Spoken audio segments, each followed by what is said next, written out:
जब वोट देने जाना तो एक ही बात दिमाग लगा लेना, खाली अफगानिस्तान की स्थिति याद कर लेना, आपको पता चल जाएगा कि आपको वोट कहां देना है, मुहर कहां लगनी है। मैं किसी पार्टी विशेष का आदमी नहीं हूं, लेकिन मैं भारत का आदमी हूं और मुझे इतना तो पता ही है कि भारत किन हाथों में सुरक्षित है। इसीलिए ध्यान से ये जो जातिवाद में हम लोग बट रहे हैं उस पे है कि मन की हल्दी घाटी में राणा के भाले डोले थे, यूं लगता है वीर शिवाजी चीख चीख कर बोले थे। पुरखों का बलिदान घास की रोटी तक शर्मिंदा है, कट गई जंग में राणा की बोटी बोटी शर्मिंदा है। खुद अपनी पहचान मिटा दी कायर भूखे पेटों ने, जो टोपी जालीदार पहन ली हिंदू माँ के बेटों ने। और सर पर लानत, तालियां नहीं, सुनिए पूरी बात, कि मन की हल्दी घाटी में राणा के भाले डोले थे, यूं लगता है वीर शिवाजी चीख चीख कर बोले थे।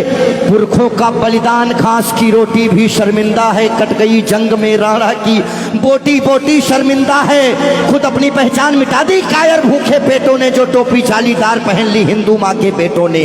सर पर लानत वाली छत से फिर खुला ठिकाना अच्छा था, टोपी गोल पहनने से तो मर जाना ही अच्छा था। मथुरा अवधपुरी घायल है, काशी घिर गई कराहों से, यदकुल गठबंधन कर बैठा कातिल नादिर शाहों से। मुंह से आह तलक ना निकली धर्म ध्वजा के फटने से, कब तुमने आंसू छलकाए गौ माता के कटने पे। हिंदुस्तान के लोगों जागो,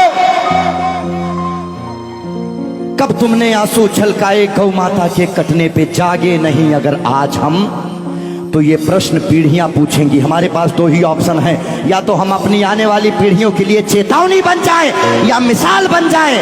ना हम कश्मीरी पंडितों को भूलेंगे और ना राम भक्तों पे गोलियां चलाने वाले को भूलेंगे। ये वही भारत है, ध्यान रखिएगा, किसी बहकावे में नहीं आना है कि कब तुमने आंसू छलकाए गौ माता के कटने पे। और जागे नहीं अगर हम, तो ये प्रश्न पीढ़ियां पूछेंगी। गन पकड़े हिंदुओं के बेटे और बुर्के से लदी बेटियां पूछेंगी, बोलेंगी हे आर्य पुत्र इतना उद्धार किया होता, खतना करवाने से अच्छा हमको मार दिया होता। और सोते रहो सनातन वालों तुम सत्ता की गोदी में, पर सांस आखिरी तक भगवा की रक्षा हेतु लड़ूंगा मैं। शीश कलम करवा दूंगा पर कलमा नहीं पढ़ूंगा मैं, शीश कलम करवा दूंगा। आने याद रखना, हमारे भारत में 29 राज्य हैं, जिसमें से खाली 22 राज्यों में हम लोग बहुसंख्यक हैं, बाकी अल्पसंख्यक। इसीलिए मैं भजन भी गाता हूं, मैं जागरण भी करता हूं, क्योंकि मैं भारत, मेरा चैनल कभी भी बदल सकता है। अभी देशभक्ति चल रहा है, कभी कभी कपिल शर्मा लग जाएंगे, फिर कभी आस्था लग जाएगा। लेकिन एक बात का ध्यान रखना, हमेशा हम आज़ाद कैसे हुए ये बहुत मायने नहीं रखता है, लेकिन हम गुलाम कैसे हुए ये बहुत ज़्यादा मायने रखता है। आप जानने का प्रयास करना कि ऐसा क्या हुआ होगा भारत में जो पूरा अखंड भारत गुलामी की तरफ बढ़ गया। इस देश में जिनको चोर कहना था, जो मुगल भारत को लूटने आए, चाहे वो गजनी रहा हो, चाहे वो औरंगजेब, महान अकबर जिसको जिल्ले इलाही कहा गया, जिल्ले इलाही खुदा की परछाई को कहते हैं। और जो भारत के लोग अकबर को महान बताते हैं, जिल्ले इलाही, शहंशाह अकबर, जिल्ले इलाही खुदा की परछाई को कहता है। ये कौन सा जिल्ले इलाही है जो दिल्ली में महिलाओं की मंडियां लगाता है, महिलाओं की खरीदी फरोश करता है? इतनी काली परछाई कौन से जिल्ले इलाही की हो सकती है?